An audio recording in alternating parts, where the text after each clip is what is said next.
Cette vidéo est financée par les membres de la chaîne. Cliquez sur rejoindre pour soutenir mon travail et bénéficier de toutes les séances sans pub et de 20 hypnoses inédites. Bienvenue dans Empathie, un podcast de Benjamin Lubzinski avec des hypnoses pour rêver et des interviews inspirantes. Empathie, c'est le podcast qui fait du bien et qui le fait bien. N'oubliez pas de vous abonner et de nous mettre des étoiles plein la vue, 5 si possible, et des commentaires pleins d'empathie. Il y a à peu près une personne sur 3 qui croit aux théories alternatives, au complot. C'est plus qu'une tendance, c'est un phénomène qui est maintenant durablement installé dans notre société et on dépasse la croyance parce que ce sont des pensées qui se sont regroupées, raffermies autour de communautés qui les propagent et qui s'en font finalement les chantres et les messagers. Aude est journaliste. Sa chaîne Aude What the Fake, vous la trouverez très facilement sur YouTube, est un vrai bonheur à regarder. Et elle s'est fait comme, je sais pas, comme métier, comme devoir d'être le sniper au sourire des fake news. C'est-à-dire, vous imaginez un sniper, un petit nez de clown sympathique et un grand rire, et vous avez Aude qui vous débunk l'actualité avec une aisance extraordinaire et une vraie éthique de journaliste. Il y a, c'est vrai, beaucoup de méfiance qui circule autour des journalistes. Moi, j'ai eu la chance plusieurs fois, j'ai déjà travaillé un petit peu au Figaro, donc j'ai vu comment ça marchait à l'intérieur. Donc, par exemple, au Figaro, qui est un journal de droite, ça, c'est pas, il n'y a pas de problème, c'est un vrai journal de droite, eh bien, vous trouverez des gens qui sont à gauche parmi les journalistes. Certains seront francs-maçons, certains seront catholiques, juifs. Vous aurez tous les profils, vous aurez des anarchistes aussi, vous aurez des vrais athées de chez vrais athées, vous aurez tous les profils. Et si vous allez comme ça dans un journal, vous verrez que les gens galèrent pour créer l'information, qu'ils se fatiguent, qu'ils vérifient. Alors, comme partout, il y en a qui n'en fichent pas la rame, évidemment, et qui sont moins bons que les autres et moins sérieux. Mais ça, dans n'importe quelle profession, c'est vrai. Donc, ça fait que moi, j'ai une sympathie pour le métier de journalisme et je considère aussi que c'est quand même un quatrième pouvoir. C'est-à-dire qu'on a quand même besoin de vérifier l'information, de savoir si on n'est pas en train de nous mentir. Et comme on n'a pas le temps tout le temps de vérifier soi-même, soyons clairs, on ne le fait jamais même, il y a des gens dont c'est le métier et je l'apprécie particulièrement. Moi, ce que je trouve incroyable, c'est, vous voyez, dans ma famille, on a des enfants très très tard. Mon père est né en 1929, mon grand-père paternel en 1901. Du côté maternel, c'est pire que ça. Mon grand-père est né en 1899. Donc, il y a une sorte de mémoire familiale que j'ai en moi qui fait que j'ai une perception des évolutions de la société qui n'est pas uniquement ce que je lis dans les bouquins, mais ce que m'ont raconté mes parents, mes grands-parents. Et du temps de mon père, si c'était écrit dans le journal, on le croyait. Mais on le croyait comme si c'était écrit dans la Bible. On le croyait même encore plus que dans la Bible. On ne le mettait pas du tout en doute. Dans les années 80, ça commence à être un petit peu différent. On commence un peu à critiquer davantage la profession de journaliste. Et puis, il y a une évolution incroyable qui s'est passée. Et on arrive à un moment où le métier entier doit se réinventer face au changement colossal d'Internet. Et on arrive à un moment où on est passé d'un excès à un autre. Un moment où les gens croyaient tout ce qui était marqué dans les journaux, un moment où ils ne croient plus en rien du tout. J'ai un patient qui m'a dit une chose qui m'a choqué. Il m'a dit, moi je sais que les journalistes mentent, que les médias nous mentent, donc je prends l'information sur les réseaux sociaux. Et je me suis dit, mais donc, puisque vous ne croyez pas aux journaux, vous allez croire n'importe qui sur les réseaux sociaux. Je ne lui ai pas dit, parce que, encore une fois, je suis apolitique. Je n'ai pas à avoir d'avis là-dessus. Mais ce qui m'embêtait pour mon patient, c'est qu'il en souffrait. C'est qu'il vivait finalement dans une sorte de paranoïa. Il n'était pas paranoïaque, mais ça créait une inquiétude. Et puis, 2 ou 3 fois, il s'était quand même fait soutirer des sous par des gens qui étaient moyens. Donc, c'est pour ça que je voudrais ce soir qu'on parle de fake news, parce que finalement, la question, c'est pas de savoir quelle est la vérité, de savoir si les journalistes sont des saints ou pas, on s'en fout. La question importante, c'est de savoir comment ne pas se faire manipuler. Alors, première question, Aude, après cette intro un peu fleuve, c'est, à ton avis, qu'est-ce qui s'est passé? Pourquoi, il y a 100 ans, heu, les journalistes étaient porteurs de la vérité, on croyait tout ce qu'il y avait dans le journal et maintenant, on doute systématiquement, ou une partie de la population doute systématiquement de tout. Qu'est-ce qui s'est passé? Je pense que ce qui s'est passé, c'est que la profession n'a jamais voulu parler, expliquer comment elle travaille. Et ça, ça Mmh. me met un peu en colère, tu vois, mais parce Ouais, qu'en ça fait, se sent. non, mais parce que je me souviens, et c'est pas pour de faire, je sais pas quoi là, mais je me souviens souvent avoir dit en conf de rédac ou je sais pas quoi, mais quelle galère ce sujet de merde sur les. Parce qu'on se retrouve à faire des sujets de merde, hein, je veux dire, on n'est pas Bien tout le sûr. temps en train de faire trembler la République, hein, et des fois, tu fais un sujet sur les parapluies et c'est l'enfer. Enfin, je veux dire, il n'y a pas de. Et donc là, il n'y a rien qui te met plus hors de toi que quand tu galères à faire un sujet sur en plus un truc, une enquête sur un truc en plus qui n'en vaut pas trop la peine. Mais en revanche, il nous arrivait des trucs hallucinants en backstage, quoi. Une pauvre PME qui nous ferme ses portes, qui nous envoie son directeur de la com et tout. T'es là, non mais attends, détends-toi, on veut juste montrer ta vitrine de basket, faire je sais pas quoi, et des trucs où on se fait planter par. Franchement, des anecdotes comme ça, j'en ai plein. Et souvent, je disais, mais ce serait marrant qu'on raconte aussi. Il faudrait, je pense, qu'on raconte aussi ce qu'il y a derrière, quoi. C'est comme, je sais pas, au tennis, à Roland-Garros, tu vois des mecs qui jouent hyper bien. Mais Mmh. en fait, c'est le résultat de plein d'entraînements, plein de trucs, plein d'échecs qu'ils ont eu, plein de choses, de galères, de machin. Et je me faisais souvent, on levait les yeux au ciel littéralement en disant mais qu'est-ce qu'elle a celle-là, je vois aucun intérêt. Et puis alors si on commence à montrer, alors va falloir expliquer, alors ça saoule, etc. Et puis non, laisse tomber. Et c'est vrai que maintenant tout le monde en est là, toutes les rédactions en sont là, à essayer de réfléchir à comment raconter la façon dont on a chopé telle ou telle information, etc. Ce qui est un truc aussi assez délicat, parce que c'est délicat de tout dire, on ne peut pas tout dire. Comme une enquête de police où ils ne peuvent pas ouvrir comme ça, expliquer tous les, je veux dire, les tenants, les aboutissants, etc. Mais je pense que c'est hyper important. Donc je pense qu'en fait, la profession s'est un peu oubliée dans le fait c'est trop habitué à donner, entre guillemets, à manger, et puis les gens sont obligés de prendre, quoi, globalement. Ouais, donc un peu C'est- les journalistes en haut qui donnent qui prêchent la bonne je trouve, parole. hein, Pas beaucoup d'autocritique, j'imagine aussi, hein, et on parle très oui, peu de ce qui se passe en coulisses et de la manière de travailler qui peut d'ailleurs, c'est ce que tu dis, et qui peut être hyper laborieuse parce que faire un sujet sur les parapluies et rendre ça intéressant et aller vérifier de vraies informations sur les parapluies, éviter un non, titre mais du genre les parapluies de Cherbourg, parce qu'il y a eu déjà à peu près 200 articles avant qui ont commencé par les parapluies de Cherbourg. Y a-t-il vraiment des parapluies à Cherbourg? Il y a une marque, hein, et Cherbourg, voilà, des parapluies. exactement. Et ben là, il va Ah, falloir compter les parapluies, il va falloir essayer de trouver s'il y a un institut, je sais pas quoi, il va te ramener, en fait, et des fois tu perds une semaine à faire un truc, tu as envie de mourir, et au final, l'info, tu l'auras pas. Et après, tu vas avoir des gens qui vont dire, oui, elle a même pas été capable d'aller chercher l'info, etc. Et aussi, je trouve qu'il y a, un biais de base, entre guillemets, dans le journalisme, c'est que tu peux pas être gagnant face aux gens, par exemple, qui sont interviewés quand ils veulent te critiquer, etc. Parce que de toute façon, ils vont dire oui, mais il y a eu un montage. Regardez, elle a monté. Et mhm. donc, ce que je veux dire, c'est que de base, tu es obligé dans une interview de 1 heure, elle dure toute globalement 1 heure, quelque chose comme ça, de sortir de quoi faire 1 minute 30, quoi. Parce que, en Tu fait, pourrais mettre les rushs sur le net. Tu pourrais mettre. je le fais. Ouais. Je le fais de temps en temps. Mm. Dès que je peux, parce que il y a toujours des histoires aussi quand tu bosses avec France TV, avec Arte, avec ceci, avec cela, il faut que ce soit d'accord. Mm. Tout ça, il y a aussi un peu contractuel, machin. Mais dès que je peux, je le fais. Mais ce que je veux dire, c'est que du coup, il y a cette idée de, sur tous les sujets, toutes les interviews, tout le monde peut venir sur mon dos en disant oui, mais elle a dit ça. Mais ce qu'elle a pas dit, c'est ce truc-là. Et ça, je sais pas Mm. quoi. Et tout le monde peut le faire. C'est tellement easy, quoi. Et donc, des fois, ça m'embête parce que c'est un truc où automatiquement, alors tu essayes de faire du mieux que tu peux, tu te prends la tête pour essayer de synthétiser au mieux. Quand je monte une interview, j'essaye d'écouter vraiment tous les arguments que donne mon interlocuteur. Par exemple, le PDG d'un des grands papes d'Air France, là, on les a interviewés sur le greenwashing avec certains membres de la rédac qui sont Mm. là.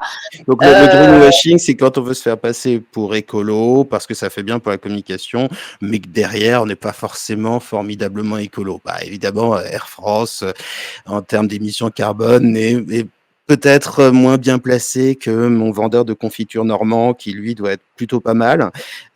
Mais on essaye de se faire passer pour vert tout en n'étant pas vraiment. Donc ça, c'est le greenwashing. Pardon, excuse-moi pour le. Non, mais voilà, mais bref, il faut vraiment essayer c'est un casse-tête permanent d'essayer de rendre à la fois compréhensible, à la fois synthétique et vraiment un peu équilibré, quoi, des choses qui partent un peu dans tous les sens, des interviews où forcément, bah oui, si tu prends la réponse A, bah tu prendras pas la C, la D, la E. Mais donc du coup, de quelle manière tu peux essayer de mettre les idées qu'il a voulu dire dans la E en commentaire peut-être à ce moment-là pour que vraiment il puisse dire qu'on a transmis son truc. Enfin, le truc est en bazar permanent. Et donc en fait, ce que je veux dire, c'est que voilà, il y a en fait, la critique est aussi très aisée, quoi. Et je voudrais juste, Moi, je te remercie je voudrais d'exprimer juste, un peu ton point. Mais je trouve ça super parce que quand je te demande la cause des fake news et de cette évolution de la perception des journalistes, tu commences par une autocritique. Et je trouve ça précieux parce que c'est très, très rare. Et que je trouve que c'est la première chose qu'on doit faire, quelle que soit sa profession. Moi, on me voit assez souvent dire du mal des psys, un peu plus rarement des youtubeurs parce qu'en général, je les aime bien. Mais je trouve que c'est quelque chose d'extrêmement sain. Alors, à part, tu vois, une profession qui n'a pas su suffisamment se rendre accessible, qui t'a pas montré le travail derrière et l'éthique, c'est-à-dire les règles, parce que des règles chiantes, vous en avez beaucoup, beaucoup. Tout doit être vérifié, il peut pas y avoir de mais chiffres oui, inexacts. Il y a aussi des textes de loi qui font que tu peux pas t'amuser à faire de la diffamation, des choses de ce genre. Donc voilà. Et est-ce que tu as identifié d'autres choses qui, pour toi, expliquent que oui. maintenant, on a plus confiance dans les fake news que dans les journalistes? J'exagère, mais Alors, je voilà. sais pas, ouais. Non, mais en fait, il y a aussi un énorme problème d'image. Moi, j'ai démarré aussi ma chaîne YouTube. Je m'en suis aperçue plus tard que c'était aussi Mhm. ça qui jouait dans ma tête. C'était que je pense que les gens ont une image complètement erronée, mais pas spécialement par leur faute, en fait, hein, des journalistes. C'est-à-dire que, je sais pas, moi, dans mon répertoire téléphone, j'ai peut-être 150 journalistes. Il n'y en a pas un qui correspond à une espèce d'image comme ça que les gens ont de sachant qui va venir dire ce qu'il faut penser. Mais personne n'est dans cette démarche-là dans la profession. Personne n'est en train de se dire je vais dicter. Personne n'a un agenda, je sais pas comment dire, idéologique, etc. C'est une profession qui est très sincèrement, qui est très humble. C'est intéressant parce que... Mais là, je parle des petits ouvriers de l'information. Ouais. Et c'est pas cela que les gens voient. Et c'est ça qui m'énerve aussi. C'est aussi pour ça que j'ai créé ma chaîne YouTube, entre guillemets. C'est parce que ce que les gens voient, ça va être le présentateur machin, le gars qui fait un clash en plateau, qui est d'ailleurs pas journaliste, hein, 9 fois sur 10, aucun rapport, mais tout ça est mixé, n'est-ce pas? C'est mis dans le même panier. Et donc, c'est vrai que moi, je trouve que c'est une profession qui souffre beaucoup. Il y a beaucoup de gens qui partent du journalisme, qui sont écœurés parce que ça gagne pas beaucoup. On s'en prend plein la face. En fait, il y a pas beaucoup de...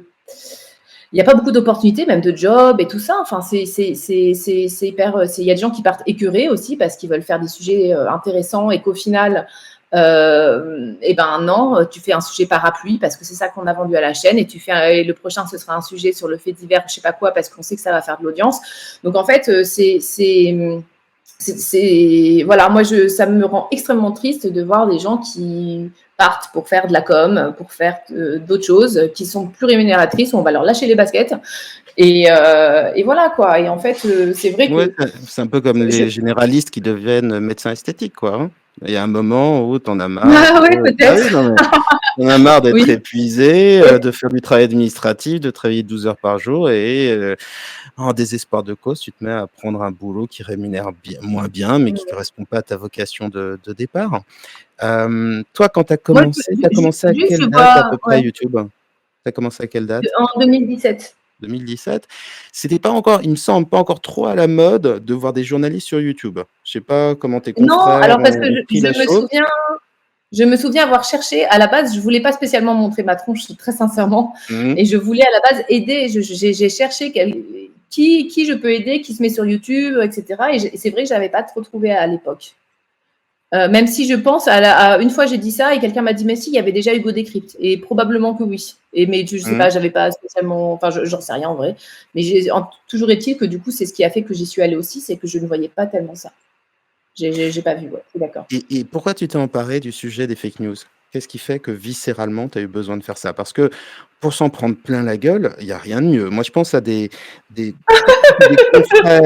confrères, parce qu'ils sont pas sur la même ligne de mire, mais je pense aux zététiciens. C'est des gens qui ont des esprits, on appelait ça des rationalistes à une époque, ou des gens qui sont à fond dans la science et qui font un travail de débunkage sur tout ce qui est, charlatanisme, superstition, manipulation, et cetera, et ils s'en prennent, mais plein la Mmh. gueule. C'est extrêmement Mmh. violent. Alors, la question que je me pose, c'est de savoir si finalement leur boulot a une action, si c'est polarisant, c'est-à-dire si finalement les gens qui aiment écoutent et sont ravis de l'entendre, et ceux qui détestent, détestent encore plus. Donc je ne sais pas si c'est un effet positif au global, mais qu'est-ce qui fait que tu as choisi un sujet aussi casse-gueule, aussi important, mais aussi Alors, c'est casse-gueule très que les simple. fake news? C'est venu en 2 temps. Euh, Premier temps, c'était quoi? 7 janvier 2015, Charlie Mhm. Hebdo. Ouais. Je découvre ça de mon salon et je vois que ça se passe dans mon bureau. Parce qu'en fait, Charlie Hebdo était voisin de couloir de l'agence dans laquelle je travaillais, qui s'appelle l'agence Première Ligne. Et je découvre ça. Donc, je ne travaillais pas là ce jour-là. Bref. Et je dis, mais c'est fou, ce truc se passe au taf. Je ne savais même pas que Charlie Hebdo, alors, je ne veux pas lancer des grands débats là, mais moi, en tout cas, je suis admirative du boulot de Charlie d'une manière générale, même si je ne suis pas d'accord et moi aussi, je trouve qu'ils exagèrent sur certains trucs. Ce n'est pas là le sujet. Mais toujours est-il qu'il y avait ce truc-là, le fait que ça se passe à mon boulot. J'arrive assez rapidement derrière, etc. Et là, on voit, mais dès le départ, des gens qui étaient dans le complot de folie et qui incriminaient mes potes journalistes qui étaient donc allés sur le toit filmer les frères Kouachi, notamment un collègue qui s'appelle Martin Boudot, qui avait filmé tous ces trucs-là, etc. Et ben la vidéo, figurez-vous qu'elle était falsifiée. Et puis le journaliste là sur le toit, il a un gilet pare-balles. Tiens, est-ce que c'est pas étonnant quand même? Il a un gilet pare-balles. Est-ce qu'il n'était pas complice, etc. Et ces trucs-là étaient partagés en masse, en masse, en masse. Mmh.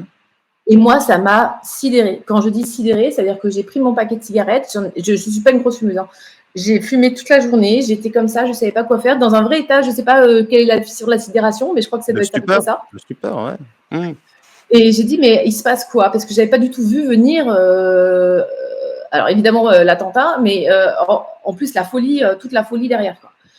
Et du coup, en fait, ça m'a vachement posé question. C'est là que j'ai commencé à cofonder l'association Fake Off avec des potes, donc pour aller dans les collèges, les lycées, etc. Essayer d'échanger. Je me suis dit, ok, donc là, il y en a un problème de dialogue en fait, parce que et aussi, je me suis dit, en fait, en voyant des contenus, mais je veux dire, vraiment en 2 secondes, tu voyais que c'était n'importe quoi, que les gens croient ça. Je me suis dit que j'avais peut-être une utilité.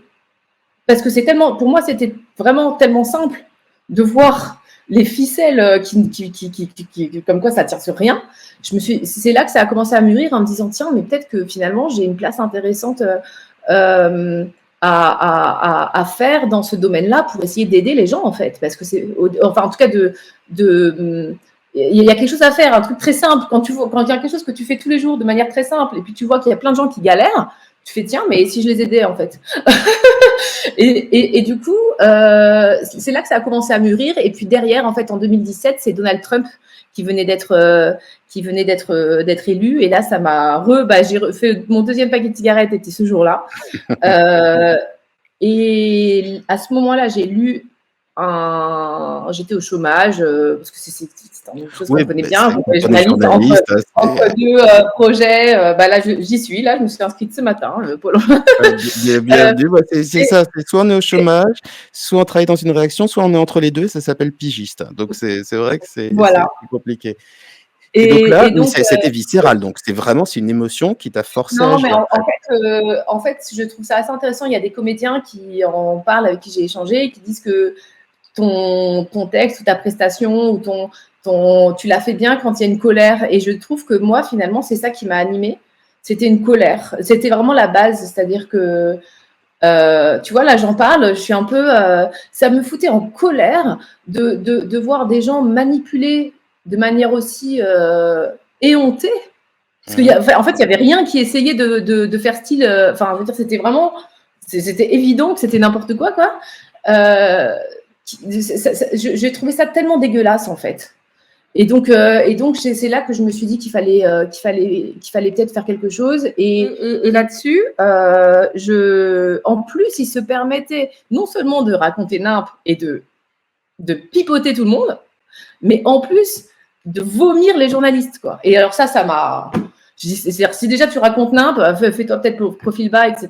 Mais si en plus, parce que donc le discours est aussi que les médias mentent, que n'écoutez pas, que vraiment on vous cache tout. Si ces gens-là sont achetés, ils portent la parole de un tel, alors vous mettez Macron, je sais pas qui, n'importe qui.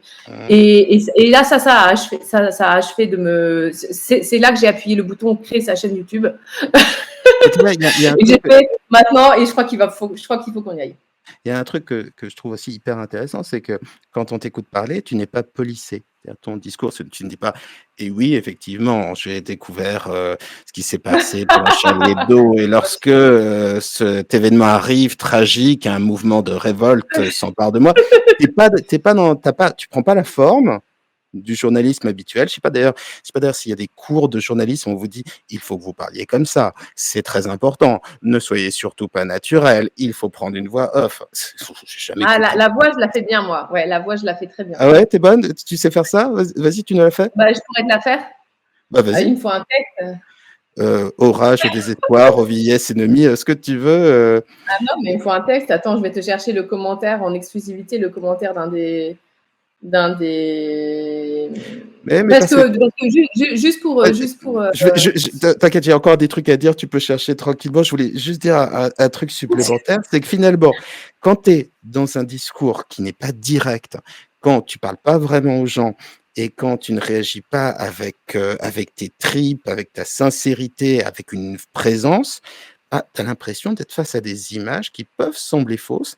Et moi, ça ne m'étonnerait pas que c'est joué aussi sur la perception, parce que c'est rare d'entendre des journalistes parler aussi cash, aussi franco que toi. Et ça, c'est vraiment très agréable.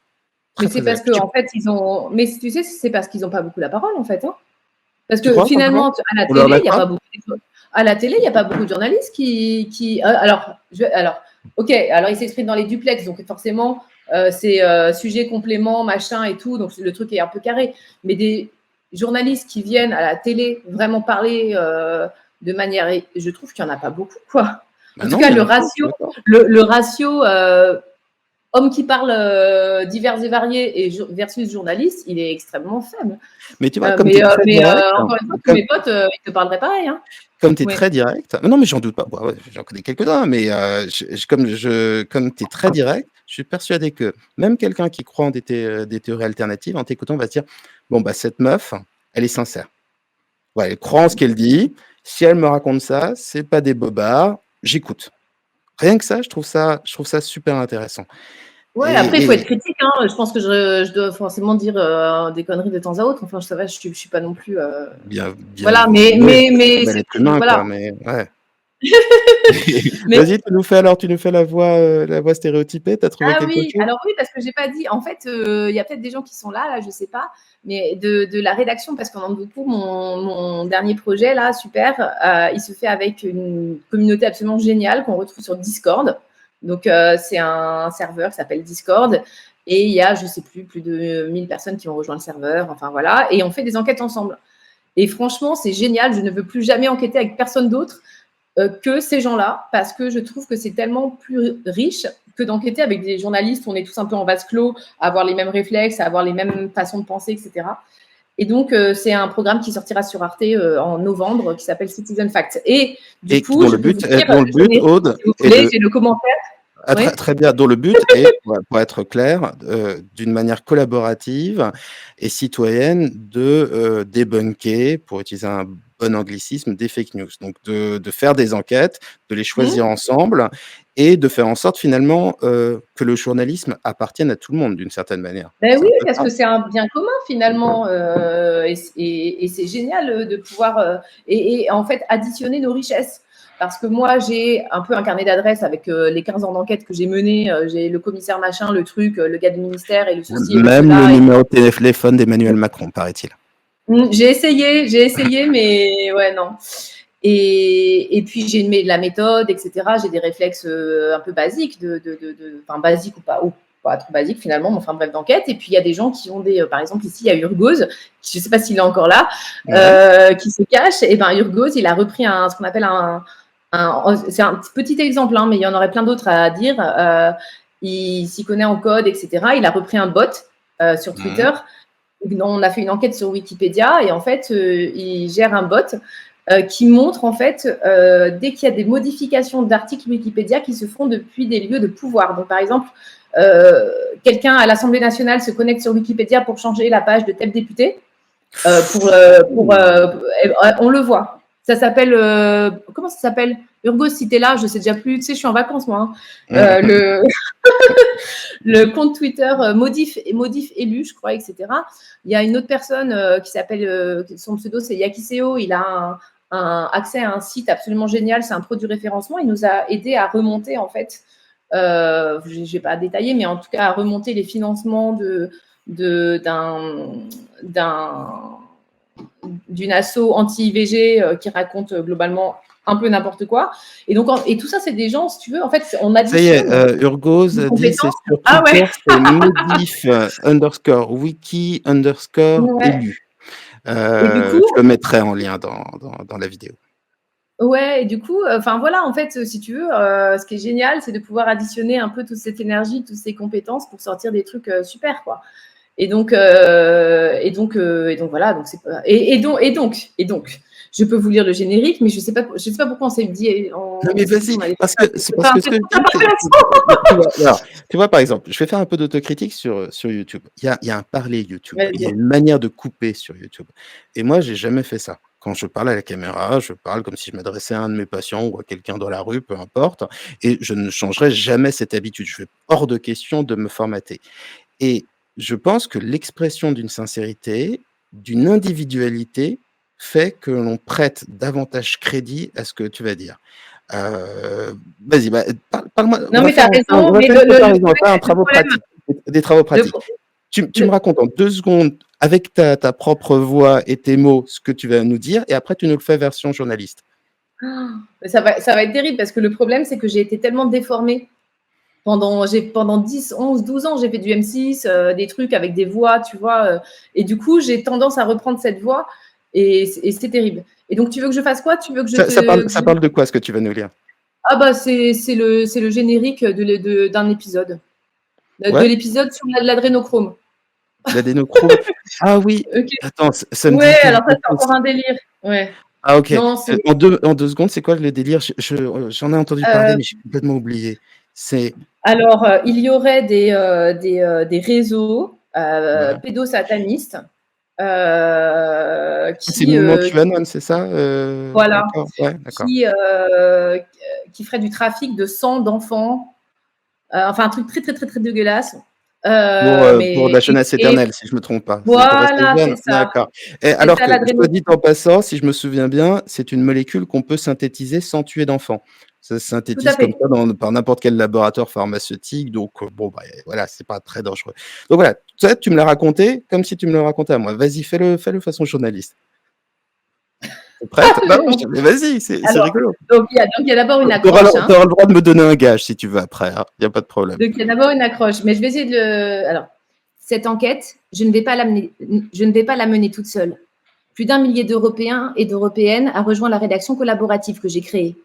Parmi eux, des assistants maternels, des enseignantes, des secouristes, des étudiantes, des retraités. Tous ont décidé de se joindre à moi pour démêler le vrai du faux sur les sujets qui les préoccupent. Pendant plusieurs semaines, nous allons enquêter sur une rumeur aussi virale que sordide. De mystérieux réseaux malmèneraient des enfants pour leur faire sécréter de l'adrénaline et produire de l'adrénochrome. La molécule offrirait une nouvelle jeunesse à une poignée de puissants. Au-delà de démêler le vrai du faux de cette théorie, nous allons en décortiquer la trajectoire, en mesurer l'impact, questionner ses porte-paroles et découvrir l'envers de cette rumeur et ses terribles conséquences. Bienvenue dans Citizen Facts. Ah, c'est beau, c'est beau. On sent que tu es passé par M6, ça. Mais oui, On entend le phrasé, c'est exceptionnel. Alors que c'est... mais Ouais, je ne saurais pas la dire normalement, non, tu cette peux pas enquête. dire, je sais Je pas, vais pas la il y a mener toute voilà, seule. il y a des gens qui appartiennent à un mouvement qui s'appelle QAnon, qui sont persuadés qu'il y a un gros complot qui se passe, si je me souviens bien, dans une pizzeria. Je veux dire, c'est une pizzeria qui est le lieu du complot. Il y aurait que des démocrates et ils seraient de véritables vampires. Ils prendraient Je connais le bien. sang des enfants pour en faire une molécule qui te rajeunit et qui te donne quasiment la jeunesse éternelle. Et personne ne dit rien, tout est caché. Alors évidemment, on entend des dizaines et des dizaines de vidéos partout qui en parlent, donc finalement, c'est pas si caché que ça. Mais Mm. ouais, Oui, c'est ça. c'est Et ça. Urgos qui dit on n'a jamais entendu cette voix-là. Ben ouais, je sais bien. J'arrive pas à me détacher de cette voix-là. Et après, bon, voilà, bref. Mais juste, je Quel est ton voulais fait de guerre? rebondir sur deux, trois. Je pourrais après Ouais, rebondir sur deux, trois petits commentaires qui ont été vas-y, faits. vas-y, je t'en prie. Bref, il y avait cette idée que, ah oui, ils sont tous à la solde du gouvernement. Je ne sais pas par où commencer. Je suis désolée, je vous aime beaucoup. Je ne sais pas qui a dit ça. Alors, si tu es à la Mais solde, déjà, le problème, c'est que tu es au chômage. Donc, en pourquoi? termes de... Bah, si tu es à la solde, c'est que tu es payé par le gouvernement. C'est que oui, le gouvernement fait des Alors moi, choses je suis au pour chômage, toi. effectivement. Là, je peux vous montrer. Je vois mon inscription Pôle emploi ce matin. Ce matin, mais Non, tu nous l'as dit tout à l'heure. mais non, non, mais Hmm.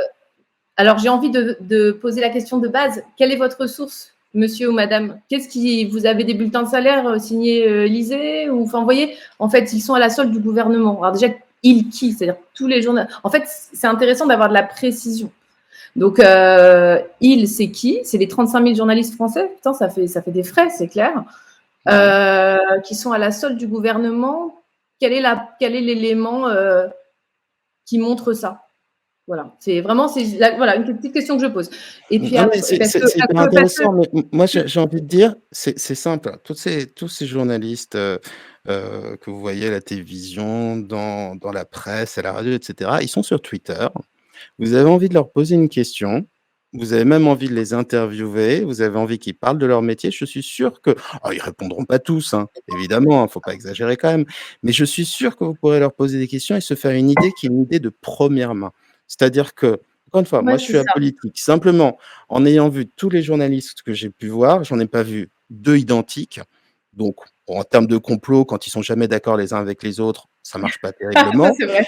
Et en plus, ils avaient tous des avis, des opinions très forts, très tranchés et de tous les bords. Donc il y avait aucun point commun. Donc pour imaginer un complot, moi j'y arrive pas parce que je leur ai parlé et que c'était des gens tout à fait normaux. Simplement, ils s'astreignaient à un devoir moral qui faisait que quand ils écrivaient ou qu'ils passaient à la radio ou à la télé, ils disaient pas n'importe quoi. Contrairement à moi, alors moi aussi j'essaie de pas dire n'importe quoi, mais j'ai pas tout le même jeu de règles éthiques. Si à un moment je suis dans un à peu près, c'est pas très très grave. Je veux dire, je dis tout le temps que par exemple le stress est responsable de 80% des problèmes en thérapie qu'on peut croiser. Je dis que c'est pas un vrai chiffre, mais je le dis quand même. Je sais pas, je me suis pas obligé à essayer de trouver une statistique. Ce sera impossible de toute façon de trouver quelque chose comme ça. Mais voilà. Euh, je trouve qu'on devrait soi-même, de temps en temps, je suis d'accord avec toi, on devrait se faire enquêteur. C'est-à-dire, plutôt que de croire ce qu'on nous dit, si on est dans le doute, c'est très bien le doute, c'est très utile, ben, on va vérifier. On va questionner les gens directement et on vérifie et on voit si ils correspondent à l'idée qu'on s'est fait d'eux ou pas. Parce que moi, ce que je trouve Non, mais extraordinaire, tu vois, c'est par exemple ces si c'est un journalistes but. qui sont de gauche et qui travaillent au Figaro. Et ils arrivent à bosser, Ouais. et pourtant ils sont de gauche, quoi. Et voilà, c'est pas un journal, anarcho-communiste, hein, c'est très clairement. Non, mais je dis ça un peu pour provoquer, mais c'est juste qu'en fait, les phrases à l'emporte-pièce, ouah, j'ai de plus en plus de mal, quoi, en fait. Et ça fait sincèrement mal. Moi, je suis quelqu'un qui suis assez entière. Ça me blesse, en fait, de lire ce genre de phrases. Parce que c'est tellement pas ce qu'on est. C'est tellement pas ce qu'on est. À la solde du gouvernement, moi, je sais pas, je travaille par exemple sur une émission qui s'appelle Complément d'enquête. Je Oui, pense qu'à chaque. Ils se récemment fritent avec le gouvernement à chaque sujet. Je sais pas, en fait, c'est tellement pas. C'est ça des fois, qui me désespère et qui m'attriste, très sincèrement. Moi, je porte une forme de. Je le montre pas beaucoup, mais j'ai aussi une grosse forme de tristesse en moi, souvent. Et ça me mine, en fait, parce que je me demande ce que j'ai loupé, ce qu'on a loupé, ce qui fait que les gens puissent penser quelque chose de pareil, quoi. Alors, dis-nous un Voilà. beau, pour changer d'émotion, pas de sujet, mais d'émotion. Oui, non, mais Allez, la joie reprend fais-nous un peu plus part. Ça, c'est le côté psy, hein. J'ai tendance à créer ça chez les gens. Ça devient émotionnel et parfois ils s'endorment complètement hypnotisés. On en a parlé tout à l'heure. C'est mes super pouvoirs à moi. ouais. Parle-nous d'un beau fait de guerre, d'un truc dont tu es vachement fier sur ta chaîne. Un truc où tu t'es dit, tu vois, moi, par exemple, ma chaîne, je l'ai faite parce que je voulais être utile. Voilà, c'est tout. Je voulais être utile. Donc j'ai fait une chaîne, sur la psy, j'ai fait de l'hypnose, j'ai fait des explications. Je voulais être utile. Pendant 8 ans, j'ai pas gagné un copec parce que je refusais de gagner, des sous grâce à YouTube et parce que c'était pas le but. Voilà, je voulais aider et ça reste la même chose. Toi, je suis persuadé et on l'a compris que tu voulais plus que tout être utile. Alors donne-nous un bel exemple d'un moment où tu t'es senti vraiment utile, une belle histoire. Ah là là. Voilà. Il va Euh, falloir que je travaille sur mes alors, questions parce que tu non, me laisses des non, silences mais de en 10 fait, secondes à chaque fois, je suis embêté. non, mais c'est un peu dur, entre guillemets, parce que c'est vrai que j'ai la chance de faire partie des journalistes qui. Enfin, j'ai plusieurs idées là qui me viennent. Il y a plusieurs fois, et c'est ça qui me porte dans mon métier, où je me dis, waouh, ok, good job, je me tape dans les mains, je fais ok, c'est cool. Donc, qu'est-ce que je pourrais dire? Ah, tout ce que tu Par veux. exemple, alors, et un exemple, tu vois, mais il y en a vraiment beaucoup, mais enfin beaucoup. Un exemple, c'est par exemple pour l'émission Complément d'enquête, j'avais fait un reportage avec certains membres de la rédaction collaborative qui avaient vraiment tout donné pour. Mmh. C'était un reportage sur le business de la désinformation. Parce qu'en fait, alors là, je pourrais en parler pendant longtemps, mais vous pourrez regarder le sujet. Il y a quelqu'un d'ailleurs qui m'a pompé le sujet et qui se fait des revenus publicitaires dessus sur YouTube. Mais au final, j'ai jamais. Enfin, vous pourrez le retrouver, ça s'appelle Fake News, la machine Afrique. C'est Voilà, sur donc YouTube, tout le monde le voit. Et en fait, c'est pas bien la contrefaçon, mais ça se trouve facilement, fake news, non, mais machine à après, c'est et ça pareil. commence d'ailleurs ton complément d'enquête, il commence d'une manière vraiment saisissante parce que, les premières personnes qu'on voit, c'est un couple bien comme il faut, plutôt aisé, cultivé et le mari est derrière son piano en train de, je crois, de mémoire, Chopin. interpréter une nocturne de Chopin, je vais essayer Ouais. d'être plus précis encore et déjà, tu vois, le cliché tombe parce qu'on peut croire à des théories alternatives et venir de n'importe quel milieu. Donc on a aussi des préjugés sur les gens qui croient aux théories alternatives. Moi, j'ai eu des patients, par exemple, qui étaient docteurs, profs, et qui étaient à fond dans ce genre de théorie. Donc, faut pas croire que, ça ne touche que les crédules ou qu'un certain type de personnes, voilà, peu importe Oui. lequel. Donc déjà, ça casse le préjugé. Alors raconte-moi, pardon, excuse-moi, Non, non, je sais non, que tu mais veux tout bien simplement, ton émission, donc ouais. grâce au travail notamment, évidemment le mien, mais celui de Sylvain Louvet aussi, qui était co-réalisateur, qui est mon ami depuis longtemps, avec qui je travaille beaucoup, et à celui des membres de la rédaction, eh bien, on a réussi à établir notamment un top 5, en fait, des marques qui donnent le plus, qui, à ce moment-là de l'enquête, donner le plus d'argent aux sites de désinformation, aux sites qui produisent régulièrement de la désinformation. Mmh. Et ça aussi, c'était grâce à des gens comme El Rigolo, Daniel et d'autres encore, qui ont réussi qui ont permis de faire une petite extension qui nous a permis de capturer comme ça. On allait sur des sites tous les jours, quasiment, il fallait aller sur un certain nombre de sites et on capturait comme ça les pubs. Donc, tu avais beaucoup de Orange, de Carrefour, de SFR, de la Poste, qui financent comme ça des sites de désinformation. C'est des revenus qui ne sont pas négligeables. Hein. Mmh. Et après, du coup, on a pu faire un top 5 et fort de ça, on a pu aller interpeller un certain nombre de marques, dont certaines en tout cas, nous ont assuré, j'ai pas trop regardé derrière, ça mériterait de faire un double check, prendre des mesures pour ne plus financer les sites de désinformation. Et cette enquête, notamment, elle a mené à la démonétisation d'un énorme site américain de fake news qui est pas très connu ici, mais qui s'appelle le Gateway Pundit.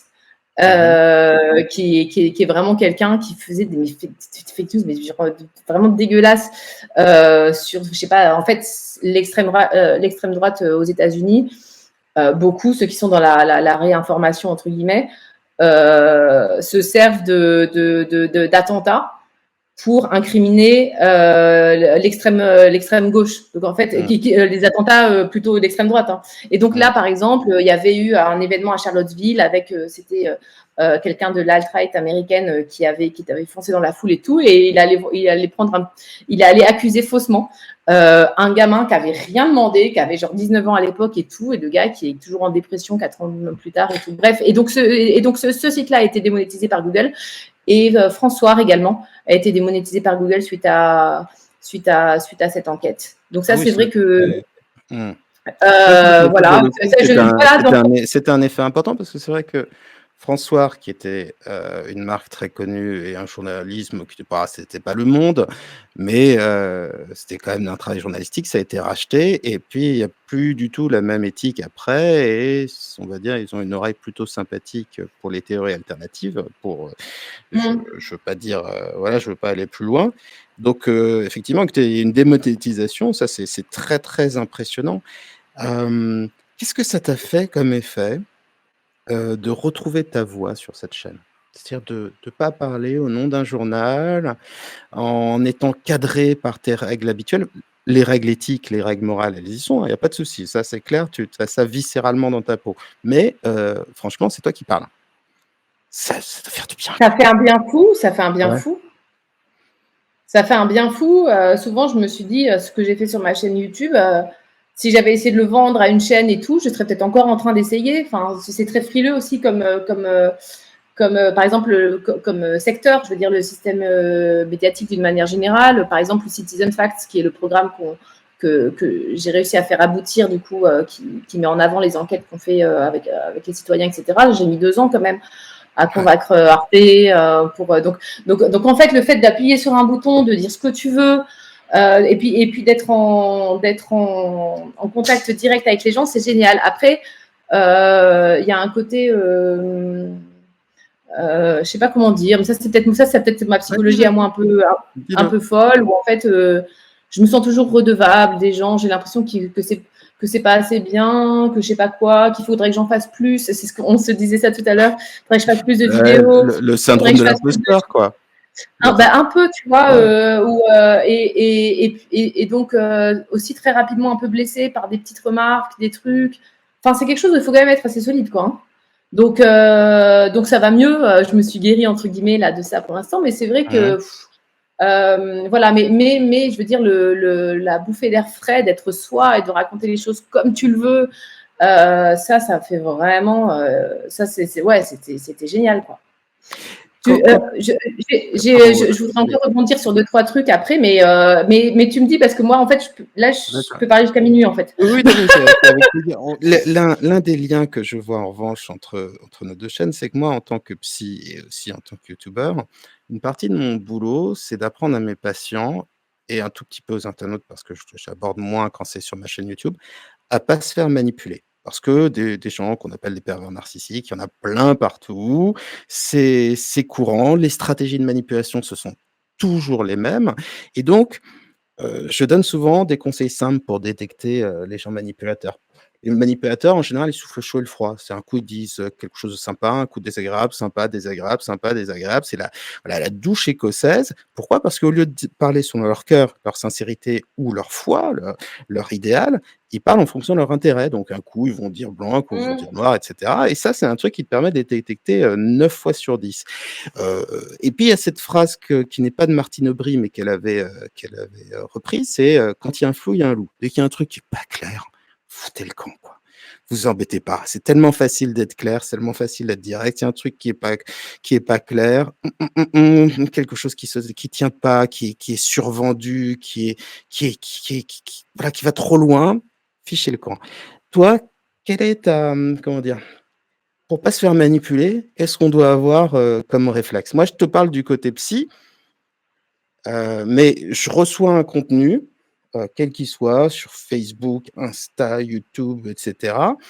Comment je fais pour pas me faire, voilà, et vous finissez la phrase. Alors, il y a plusieurs choses, mais ça va être le moment. comme disait Urgos au tout début, Urgos qui squatte le chat là, de parler d'une petite méthode qu'on a mis au point avec la rédac collaborative, qui est la méthode STAR. Waouh. Alors, la méthode STAR, je vais vous l'expliquer dans 2 minutes, mais ce que je dirais, en fait, d'une manière générale, ce que je dirais déjà de base, c'est que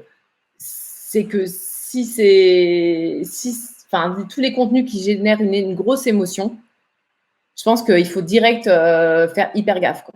Et là où on se fait le plus avoir aussi, c'est quand on a des convictions très ancrées. Moi, par exemple, je ne sais pas, effectivement, je suis très éco-anxieuse, par exemple. Je trouve ça dramatique, c'est un vrai problème pour moi. Une news qui va passer et qui va dire à quel point c'est dramatique, etc., je vais la partager, je vais vouloir la partager d'office, mais sans la vérifier parce que de toute façon, ça va dans mon sens, en fait. Et en fait, c'est là qu'on tombe le plus dans les fake news.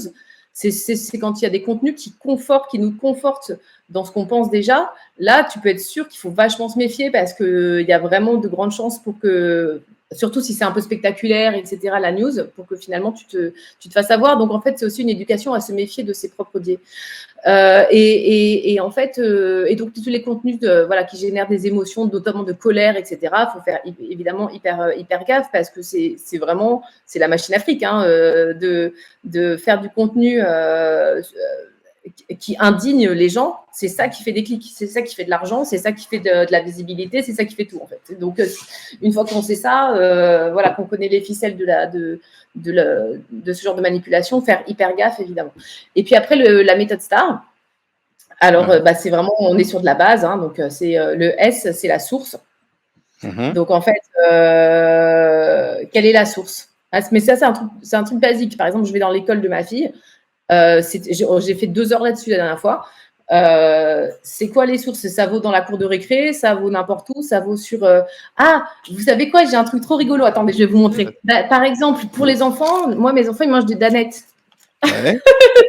D'accord. Et je me suis pointée avec mes danettes parce qu'en fait, Danone, alors c'est pas que je les aime pas, enfin, quoique, il y aurait des trucs à dire. Mais en gros, ils te mettent pas les sources. Ils te mettent des petites infos. Là, Benjamin, il est en train de se dire, ce live est en train de partir. Non, mais pas si. Nous, on aime bien, on lit les uns. Alors là, par exemple, il y a écrit le record du monde de nombre de mots dits en 1 minute est de 350. Et après, ils font une espèce de blague débile. Et alors, ma petite, elle me demande, mais c'est vrai, c'est pas vrai? J'ai dit, il n'y a pas la source. Et donc, je me suis dit qu'il y avait une série à faire intéressante de story Insta où on interpelle Danone pour leur dire, parce que des fois, ils disent des trucs, c'est hallucinant. Genre, je sais plus, enfin, du coup, je les garde. Et je me suis dit, je sais pas, à un moment donné, je vais faire une série où, en fait, on va essayer de fact-checker ces trucs-là et on va leur demander la source. Et je me dis, ce serait une super victoire, ce serait génial qu'après Danone nous dise source, tel ou tel. Enfin, bon, bref, voilà. Mais en tout cas, bref. Aude, c'est marrant parce que tu vois ce côté hargneux, que tu as sur des choses comme ça. Pour moi, c'est la première qualité du journaliste. C'est simplement vérifier, gratter pour voir, qui dit ça? Est-ce que ça a l'air d'être des sources sérieuses? Est-ce qu'on peut s'y fier? Et il le fait à ta place parce que tu n'as pas le temps de faire toujours ça. Mais c'est clair que si on ouvre des apéricubes, il y a peu de personnes qui vont se dire ah ouais, et quelles sont les sources? Ou le Trivial Poursuite. Ah oui, quelles sont les sources? Mais on devrait, ce serait bien d'avoir ce réflexe et de se poser toujours, cette question. Moi, je peux pas le dire à ma fille, je peux pas lui dire que c'est vrai, il va falloir regarder. Et donc, elle me dit, Danone, et du coup, ils mettent pas j'ai dit, non, Danone, ils mettent pas la source, en fait. Et ça m'a énervé à un moment donné. Donc, j'ai dit que peut-être on pourra faire des lives spécial Danone, un de ces 4, ou j'en sais rien. Mais du coup, si vous voulez regarder, là, il faut qu'on vérifie. Est-ce que le record du monde du nombre de mots dits en 1 minute est de 350? Je vous laisse vérifier. On va essayer de voir. Ça peut être un exercice en direct. Bon, bref. Mais en tout cas, donc la source. Est-ce qu'il y a des sources? Le thé, maintenant, on passe au thé. Alors après, les sources peuvent être fiables, pas fiables. Bon, bref, là, je fais un tableau global, mais on pourrait en parler pendant des heures. Bon, donc, qui dit ça, est-ce que c'est quand même quelqu'un qui est censé être plus ou moins expert du métier? Est-ce qu'on peut trouver l'information plusieurs fois pour être à peu près sûr que c'est établi? Voilà, c'est ça, en résumé? Oui, alors... Le S, c'est déjà, est-ce qu'il y a des sources? Déjà, c'est parce que souvent, il n'y a pas de source. Donc, déjà, de base, quand il n'y a pas de source, c'est grosse méfiance. Voilà. Okay. Après, le T, c'est le travail. Donc, en fait, le travail, c'est le travail d'enquête. Donc, c'est-à-dire, par exemple, je ne sais pas, moi, je suis sidérée du nombre de vidéos YouTube qui vont déblatérer des choses sur telle ou telle personne, etc. Mais jamais le droit de réponse n'est donné. Alors Oui, ce ça, qui est moi, je une peux ce pas, qui je peux est pas. une ce qui est une obligation légale, hein. En tout cas C'est une pour obligation. les médias, mais je pense que ça doit être vrai pour tout le monde, Par j'imagine. exemple. Donc, il faut essayer de D'accord. voir, en tout cas, si la personne qui informe a vraiment essayé de faire ce travail dont la base est quand même, évidemment, de contextualiser les choses, mais aussi d'offrir comme ça des opportunités de se défendre, en fait, aux différentes personnes incriminées. Après, tu as le A, c'est l'auteur. Donc, effectivement, l'auteur, quelle est sa légitimité, en fait, effectivement, à s'exprimer? Est-ce que si c'est un scientifique, est-ce qu'il est reconnu dans sa profession? Pareil pour les historiens, pareil pour ceci, etc. Pour un Mmh. certain nombre de professions. Et le R, à la base, on aurait pu rester à STA, mais c'était naze. Je me suis dit Ouais, qu'il non, fallait mais faire ça. Et donc, le R, c'est la rigueur. Et donc, la rigueur, c'est qui, quoi, comment, où, pourquoi. C'est vraiment des trucs, c'est les premières minutes de l'école de journalisme. On te dit ça, c'est dans tout ce que tu vas produire. Il va falloir avoir, oui, qui, quoi, où, comment, pourquoi, etc. Des choses très précises, en fait. C'est comme des enquêtes aussi de flics, encore une fois. C'est-à-dire que souvent, les contenus sont très flous. Et ça, bah, d'ailleurs, ça rejoint ce que tu disais, quand c'est flou, il y a un loup. C'est-à-dire mmh. qu'il faut être exigeant, en fait, dans la précision. Votre attention, elle se mérite. Il ne la donnait pas à n'importe qui, en fait. Il faut exiger des gens qui apportent des éléments, qui sont précis, qui aussi, je trouve, c'est vrai que j'aurais tendance à privilégier les gens qui sont capables d'autocritique eux-mêmes. Mmh. Parce qu'effectivement, personne n'est à l'abri d'une erreur, d'un truc, etc. Mais donc, en gros, voilà, la petite méthode, c'est la méthode STAR. Mais globalement, d'une manière générale, moi, je regarde s'il y a des médias. Enfin, comme je sais quand même ce que vaut le travail journalistique, c'est-à-dire que c'est pas forcément la panacée, mais ça reste quand même des gens qui ont fait 3 à 4 ans d'études pour apprendre à restituer des informations à peu près correctement. Moi, j'ai tendance de base à voir si c'est repris dans les médias aussi, hein, tout simplement. Mmh. Voilà. Et surtout, ne pas hésiter. Urgos en parlait tout à l'heure. Si vous avez des critiques à faire sur le journalisme, mais go interpeller le journaliste, alors gentiment, hein, parce qu'après il y en a qui disent ah oui il m'a pas répondu, je l'ai traité de ouais, bah non en fait quand tu Non, interpeller mais ce qui est gentiment, intéressant, c'est d'être factuel. en Et dialoguant voilà, en fait, il y a plein de journalistes qui de sont hyper ouverts à discuter et peut-être d'ailleurs à se dire ah bah ouais c'est vrai j'aurais pu mieux faire telle ou telle chose. On a aussi besoin de retour quoi sur ce qu'on produit, donc vraiment n'hésitez pas c'est des gens très bavards en fait, comme vous le voyez d'ailleurs. Donc en fait, vraiment, faut pas hésiter à instaurer un dialogue en disant je suis désolée, moi j'ai vu que vous aviez fait ça, ça me plaît pas, je trouve que c'est pas déontologique parce que ceci cela, et ce sera vachement sain en fait. Et pas forcément faire ça en public en mode clash. Voilà. Bon voilà, je sais pas, hein, Non, mais j'ai jeté je comme trouve que ça. c'est un bon réflexe.